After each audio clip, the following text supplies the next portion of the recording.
하나님께 최고 영광을 돌려드립니다. 우리에게 종교가 아닌 복음의 그 필연적 이유를 바르게 알게 하시고 회복되어진 언약의 시간표 가운데 우리에게 OMC의 문을 열어주시고 시간표에 기회를 주신 것을 감사드립니다. 이 작은 모임이 아니고 하나님께서 기뻐하시고 주의 성령으로 역사하실 수밖에 없는, 그래서 하나님께서 예비하신 복음 경제가 회복되어지는 귀한 시간이 되게 해 주시옵소서. 이 시간도 선포되어지는 말씀이 사람의 방법이나 세상의 원리가 아니고 성취되어질 언약이 되게 하시고 우리가 함께 그 말씀에 은혜 받으며 말씀이 잘 각인되어지고 성령 충만받는 시간이 되게 해 주시옵소서. 예수 그리스도의 이름으로 기도드리옵나이다. 아멘. 우리 사도행전 10장 45절 한 절을 같이 보겠습니다. 사도행전 10장 우리 45절 한 절을 다 같이 읽겠습니다. 시작. 베드로와 함께 온 할례 받은 신자들이 이방인에게도 성령 부어 주심으로 말미암아 놀라니. 아멘. 이 베드로가 이 사도행전의 전반부에 세계복음화에 쓰임 받습니다. 그래서 사도행전 1장부터 12장까지 이제 쓰임 받아요. 그래서 이제 초대교회, 마가다락방 교회, 예루살렘 교회죠. 거기에 이 베드로는 아주 귀중하게 세계복음화에 가장 귀중하게 쓰임 받습니다.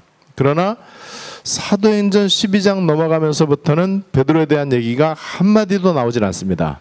그래서 이 베드로는 그러니까는 사도행전 1장부터 12장까지 쓰임 받은 거예요. 사도행전 13장 이하의 베드로 얘기는 한마디도 나오지 않거든요. 그때부터는 이제 사도행전 11장에 안디옥 교회를 중심으로 해서 바울이 쓰임 받아요. 그러면 베드로와 바울의 가장 중요한 특징이 뭐냐? 오늘 성경에 보면은요, 그걸 알 수 있습니다. 이방인에게 성령 부어 주심을 놀랬다.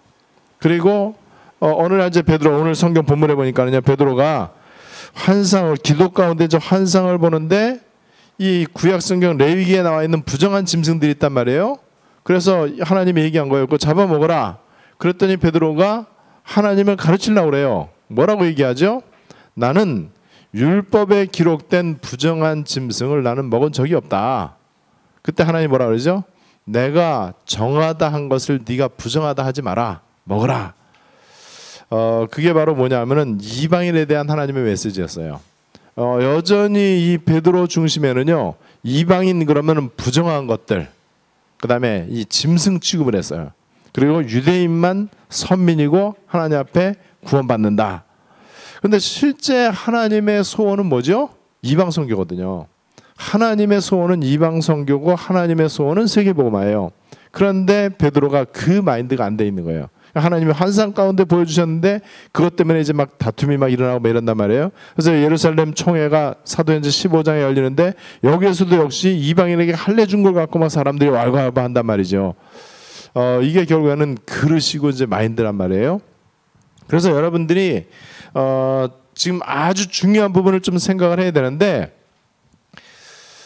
시대가 바뀌면은요, 그 모든 이 생각이 바뀌어야 돼요. 그리고 여러분들의 신분이 바뀌고 여러분들이 외국을 가고 하면은요, 거기에 맞게끔 모든 걸 맞춰야 됩니다.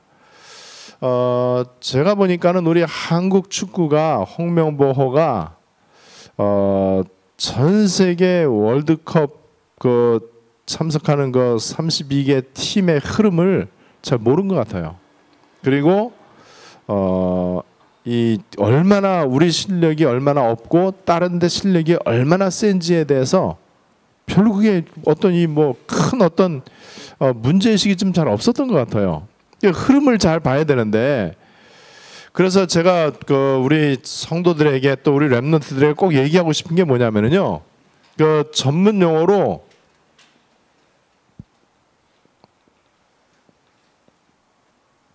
이 뉴 패러다임이라는 게 있어요. 이 패러다임이 뭐냐면은 어떤 한 틀 아니면 어떤 이 형식 뭐 그런 걸 말하는 거예요. 그렇다면은 틀을 바꾸라, 이제 이런 얘기란 말이에요. 그런데 우리의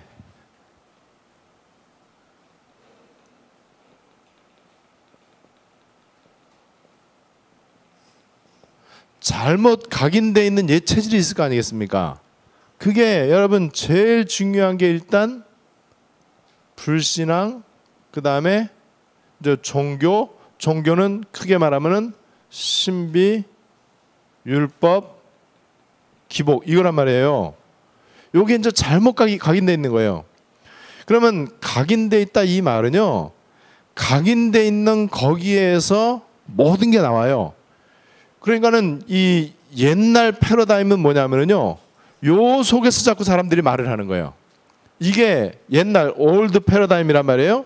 요 속에서 뭐가 어떻고 누가 어떻고 뭐 이거는 왜 이렇고 저 사람은 왜 저렇고, 근데 전부 이 속에서 얘기한단 말이에요.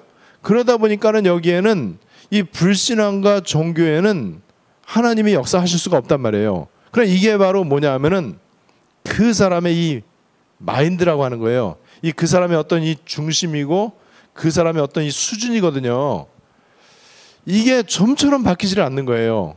그러니까는 거의 이 수준을 벗어나지를 못하는 거예요. 이게 이제 결국에는 이제 이 그릇이라고 볼 수 있잖아요. 그릇이 너무나 아직도 옛날 그 뭐 70년대 뭐 60년대 이때 신화생활할 때 그 개념을 가지고 막 이렇게 얘기한단 말이에요. 그리고 지금 세계화 시대가 됐는데 세계화 시대 되기 이전에 그런 걸 가지고 막 얘기한단 말이에요. 예를 들어서 제가 우리 이제 미국에 이제 지교회가 이제 있었잖아요. 그래서 미국에 가 보면은 우리 이제 지교회 우리 성도들이 보면은 미국에 온 지 35년, 40년 된 사람들이야. 미국에 건너온 지 한 35년쯤 됐어요. 그때 내가 갔을 때. 지금 5년 지났으니까 한 40년 됐죠. 이 40년 전의 생각으로 딱 멈춰져 있어요, 이 사람들이.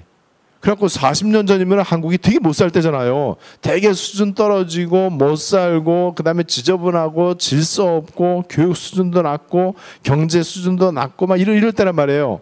한참 한국이 막 못 살고 막 이럴 때, 이때 이 사람들이 미국에 이민을 건너간 거예요. 그런데 이제 중요한 거는 이 사람들이 미국으로 이민 건너가고 나서는 한국 사람의 그 의식 구조가 40년 전 그대로 굳어 있어요. 40년 세월이 지나오면서 한국은요, 전 세계에서 의리번쩍한 나라가 됐거든요. 그죠? 이 한국이요, 전 세계 진짜 깨끗하고 세련되고 아주 앞서가는 경제 10위 안에 드는 이런 아주 발전된 나라가 됐고, 그 다음에 이 깨끗한 걸로 따지면은요, 한국이 전 세계에서 거의 제일 깨끗해요. 그런데 이 미국에 있는 이 한국 사람들이요, 40년 전 그걸 갖고 얘기를 하는 거예요.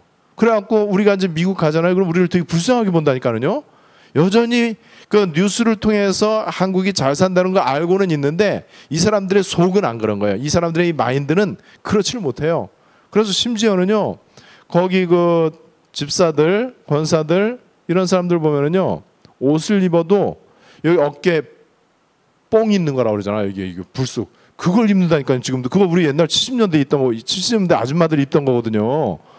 그거를 지금 입고 있는 주제에 한국을 되게 무시하고 막 이런다니까요. 그러니까는 더군다나 이제 그 당시 40년 전에 교회를 다닌 거예요, 이 사람들이 한국에서. 교회 다니다가 이제 미국에 건너간 거거든요. 그러니까는 40년 전 한국 교회는요, 완전 율법이거든요. 완전 율법이고 완전 기복이에요. 그야말로 종교예요, 종교. 그 기준을 가지고 계속 얘기를 하는 거예요. 그러니까 답답하죠. 하나님이 역사할 수가 없는 거예요. 그래서 우리가 이 갱신한다, 또는 이 뭔가를 이 준비한다, 이 도전한다, 이게 굉장히 중요한 거예요. 이게 안 되면 안 돼요. 그게 바로 저 뉴 패러다임이거든요. 그러면 뭐냐? 우리가 해야 되는 거 완전 복음.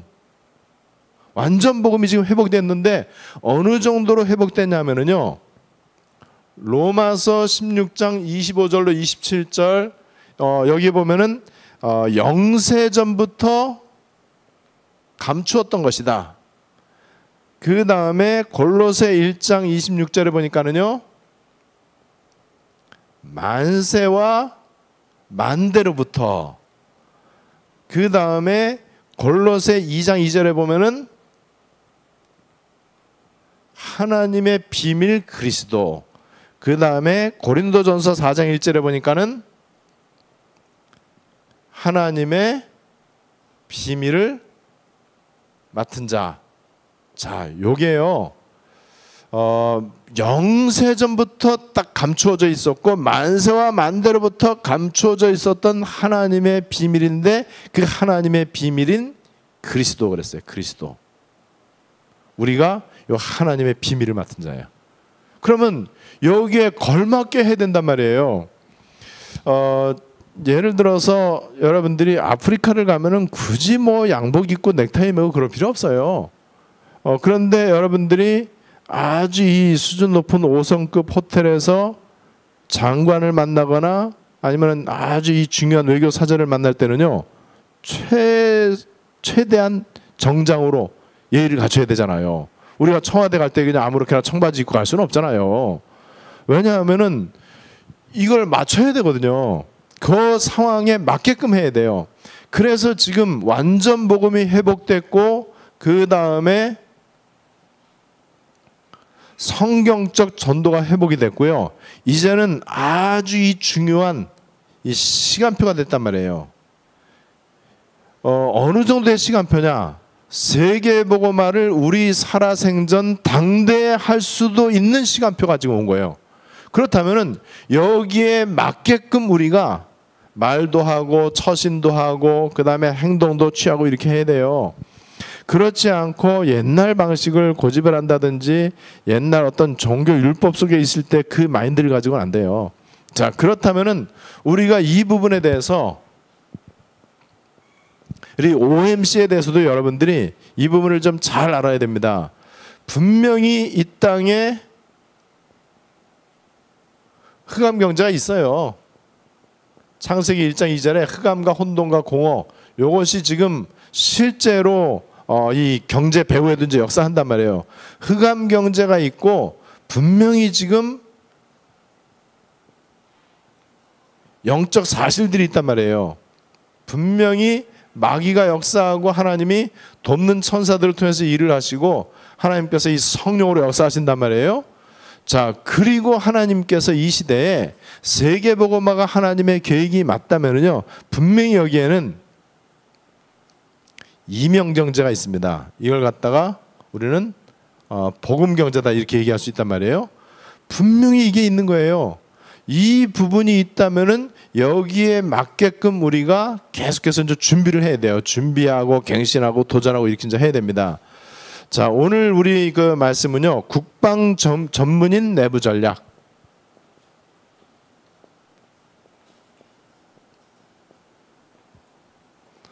자, 이거를 왜 산업선교에서 했을까? 그러니까 사실은 이제 이 군 복음화를 위한 군 복음화 선교 대회에서 유 목사님이 메시지를 이제 핵심도 하고 산업선교도 하고 하는데 이제 군 선교에 관계되는 메시지를 한 주간이기 때문에 우리가 이제 이거를 이제 순서대로 이렇게 한 거예요. 어쩌면은 산업선교하고 전혀 관련이 없어 보일 수도 있겠죠. 그런데 여러분들이 아셔야 되는 거는 이 종교 생활할 때 아주 심각한 문제 가운데 하나가 뭐냐면은 이 이원론이에요. 이원론. 이원론은 뭐냐면은 기독교를 교회에만 국한을 시키는 거예요. 그래서 예를 들면은 영과 육을 구분을 해요. 그리고 이 교회와 세상을 구분을 해요.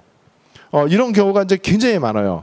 그래서 예를 들면은 성과 속, 거룩함과 속된 거를 구분을 하는 거예요. 이게 이제 이원론이거든요. 요거 이제 굉장히 중요한 겁니다. 영과 육을 어떻게 구분하냐? 찬송 부르고 기도하고 성경 보고 예배하고 이게 영이에요. 영적인 거예요. 그런데 공부하고 사업하고 뭐 그다음에 일하고 이거는 육적인 거예요. 요게 심각한 잘못각이 있는 거예요. 이게 이제 바꿔야 돼요. 그다음에 교회와 세상 이것도 마찬가지란 말이에요. 거룩한 것과 속된 것도 마찬가지예요. 이 거룩한 것과 속된 것도 눈에 보이는 걸 가지고 교회하고 관계돼 있으면 거룩한 것이고 그렇지 않으면 속된 것이다. 거룩한 거는 중요하고 속된 것은 덜 중요하다. 이렇게 생각하는 게 이원론이에요. 근데 이 이원론은요, 마귀가 좋아하는 겁니다. 우리 기독교의 가장 큰 모순이 이거거든요. 자, 그렇다면은 지금 뉴 패러다임 가운데는 우리가 어떻게 생각해야 되느냐? 이원론이 아니고요. 우리 기독교 복음은 우리 인간의 모든 삶의 모든 영역에 해당이 된다. 이렇게 알아야 돼요. 그래서 엄밀히 말씀드리면요, 사업이 예배가 될 수 있습니다. 학생들이 공부하는 게 거룩한 일이에요. 하나님의 일이에요. 그러니까는 복음을 제대로 갖고 있는 사람은 산업을 해도 산업 선교사라고 우리가 이제 이렇게 얘기를 하는 거예요. 이 부분에 대해서 우리가 바르게 알아야 돼요. 자, 그렇다면은 우리하고 관계 없는 여러분도 지금 군대하고 관계 없잖아요. 우리 자식들이나 군대하고 관계 있지요. 그런데 그렇지 않아요. 우리 산업선교회다 이 말은요, 회사, 사업, 장사하는 거, 경제, 돈 이것만 국한되어 있는 게 아니에요. 모든 영역을 다 포괄하는 거예요.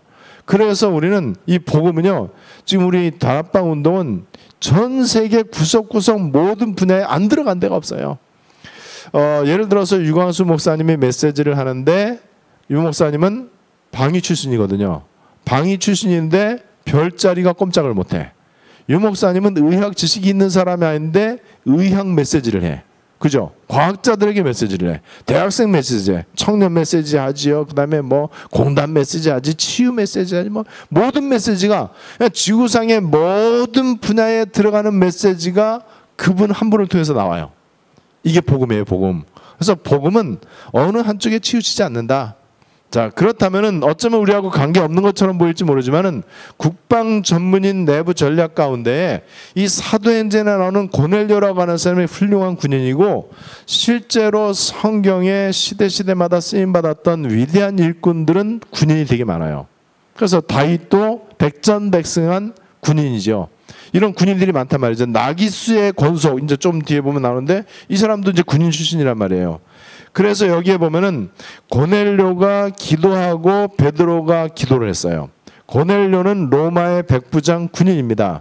베드로는 전도자예요. 이게 여러분 이런 만남이 이루어지는 거거든요. 그런데 기도를 하는데 환상을 똑같이 본 거예요. 그 환상이 바로 잡아먹어라. 그런데 베드로가 보니까 레위기 성경에 잡아먹지 말라고 한 부정한 짐승이 이제 보자기에 쌓았고 하늘에서 내려왔단 말이에요. 하나님이 잡아먹으라는데 나는 잡아먹을 수 없다. 나는 깨끗하다. 나는 부정한 거 안 먹는다. 그때 하나님이 내가 정하다 한 것을 네가 부정하다 하지 마라. 이런 환상을 이제 이 베드로가 보고, 그러면서 고넬료도 기도하는 가운데 이 환상 가운데 이제 만나게 됐단 말이죠. 그러면서 이제 이 베드로가 고넬료에게 이제 세례를 주는데, 고넬료는 이방 사람이란 말이에요. 그런데 하나님이 이 환상을 왜 베드로에게 보여주셨느냐? 베드로는 아직도요, 이 개념에서 벗어나지 못하는 거예요. 잘못 각인되어 있는 이 여기에서. 이 패러다임이 옛날 패러다임, 옛날 구닥다리 틀에다가 자꾸만 맞추려고 하는 거예요. 이런 사람 보면은 되게 답답하죠. 제가 이렇게 이제 대화를 하다 보면은요, 옛날 그 복음 회복되기 이전에, 우린 지금 복음 회복된 시간표 속에 있는데 복음 회복되기 이전의 것을 가지고 막 이렇게 얘기하는 경우가 있어요. 그러면은 이 속에 갇혀 있으면은요, 그러면은요 뭔가가 이게 통하지 않는 거예요. 하나님이 이거를 베드로에게 깨우치려고 이제 잡아먹으라 그랬어요. 이 말은 뭐죠? 베드로 속에는 아직도 이방인을 부정하다 취급하는 거예요. 이방인을 개, 돼지, 짐승을 취급하는 거예요. 유대인만 깨끗하고 선민이고 하나님이 택하신 백성이다. 이런 잘못된 선민 사상을 갖고 있어요. 하나님 사상은 선민 사상이 아니고 이방 선교거든요. 그래서 이걸 잡아먹어라, 내가 정하게 했다, 이 말은요 이방 선교에 대한 하나님의 메시지였어요. 자, 여기에서 이방인 군대 장관 고넬료와 베드로가 만나지고 고넬료 집에 성령께서 이제 임하게 됩니다. 자, 그렇다면은 이 고넬료가 어떤 사람이냐면 이탈리아의 백부장이고 가이사랴의 주둔병이고, 그 다음에 여기 또 로마서 16장에 보면은요 나기수의 권속이라고 하는 이런 이 군대하고 관계되어 있는 사람이 로마서 16장에도 이제 기록이 된단 말이에요. 자, 그렇다면은 우리가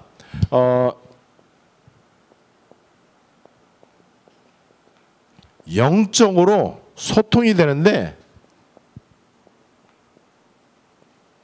모든 영역에 이게 미쳐져야 되는 거예요. 그래서 나 자신이 하나님과 소통하는데 그냥 소통이 아니고요, 언약적으로 소통이 제대로 되어지면은 내가 하나님하고 이제 제대로 영적인 그 언약적 관계가 이제 제대로 된단 말이에요. 그러면 나와 관계되어 있는 모든 현장에 소통이 이루어지는 거예요. 이게 모든 영역에 이제 소통이 이루어집니다. 그래서 이 베드로가 군대하고 관계 없는 사람이잖아요. 갈릴리 그냥 바닷가에 어부란 말이에요. 그냥 늘 그냥 고기만 잡고 고기 팔아다가 먹고 사는 그런 인생인데, 로마라고 하는 어마어마한 나라에 그래도 이 높은 백부장을 만나갖고 복음을 전하고 이제 이렇게 하고 초대교회 이제 쓰임 받는단 말이죠. 그래서 이 소통의 축복을 좀 우리가 누려야 돼요. 우리나라에 지금 보니까는 참 나라가 되게 어수선하고 복잡해요. 그런데 어수선하고 복잡한 거에 가장 중요한 원인은 이제 소통 문제란 말이에요. 근데 이 소통을 하기 위해서는 거짓말 안 하면 되거든요. 참말을, 이 사실을 가지고 옳다 그러다 얘기하면은요 결론이 나오거든요. 그런데 사실이 아닌 걸 자꾸 얘기를 하니까는 이 소통이 될 수가 없는 거예요. 그런데 이 배후에, 정사 배후에 이제 사탄 마귀가 역사하거든요. 그래서 지금 나라가 영 어수선하고 뒤숭숭하고 좀 복잡하고, 여기에 또 그냥 뭐 오늘 또 내가 서울 갔다 왔는데 1,500명이 또 이제 광화문 그쪽에 모여갖고 또 거리 행진을 하고 모든 거를, 심지어는요 월드컵 우리 한국이 깨진 것도 박근혜 탓으로 놀래 이제는. 세상에 이런 나라가 어디 있어요. 그래 참 웃기죠. 그리고 문창극 국무총리 후보를 내세우는데 북한에서 막 반대했잖아요. 그럼 빨리 눈치를 채야 되잖아요. 그런데 참 이상하죠. 영적인 일로 여러분들 이걸 잘 보셔야 돼요. 여기에 제일 중요한 거는 결국은 이제 소통 문제입니다. 월드컵 축구도요, 내가 영적으로 보니까는요, 진짜 많은 부분이 보이더라고요. 여러분, 우리가 모든 거를 어떤 이렇게 따로따로 볼 게 아니고 하나님의 관점, 언약의 관점에서 보면은요, 많은 답이 내려지는 거예요. 그래서 우리가 이 소통의 축복을 누려야 되는데, 고넬료라고 하는 사람이 경건하고 백성을 많이 구제하고 또 기도하고, 그러다 보니까는 이 하나님이 이 베드로와 고넬료가 함께 기도하도록 하고 함께 만나도록 한 거예요. 지금 우리 교회 지교회가 중국 쪽에 몇 군데 열려 있는데, 그 사람들이 그냥 열린 게 아니에요. 보니까는 몇 년 동안 기도했어요. 몇 년 동안 기도하는 가운데에 저를 만난 거예요. 그래서 이게 이제 기도 중에 연결이 되니까는요, 내가 난생 처음으로 그 사람들을 몇 달 전에 딱 만났는데 얼마나 잘 통하는지 몰라요. 지금은 매주 전화가 와요. 딱 정해진 시간에 매주 나한테 안부 전화가 오고, 자기 일주일 동안 사역한 걸 나한테 다 보고를 하는 거예요. 이게 얼마나 친밀한지 몰라요. 이게 이제 소통이거든요, 이게요. 중요한 게 이제 통하는 거죠. 그 다음에 이제 경건한 하인들, 그 다음에 이제 고넬료 집에 이제 모인 사람들, 이런 이 소통의 일이 여러분들이 일어나야 됩니다. 그래서 영적인 소통은 결국에는 제가 얘기한 대로 하나님과 통하면은 사람하고 통하고, 그 다음에 이 물질하고 통하고, 그게 바로 신통, 인통, 그 다음에 뭐 물통, 뭐 굳이 뭐 얘기한다면은 이렇게 하는데, 이 신통이 바로 영적인 소통이에요. 다른 게 통하는 게 아니죠. 그래서 우리 OMC 우리 모임에 하나님의 시간표는 이미 시작이 됐고요. 중요한 응답이 올 것이기 때문에 여러분들이 뉴 패러다임 틀을 바꿔야 돼요. 그리고 여러분들의 이 체질과 생각을 이제 바꿔야 됩니다. 그래야 하나님이 거기에 중요한 응답을 이제 담을 수 있는 것이죠. 여러분들의 오늘 이 말씀이 그대로 응답으로 성취되시기를 주님의 이름으로 축복합니다.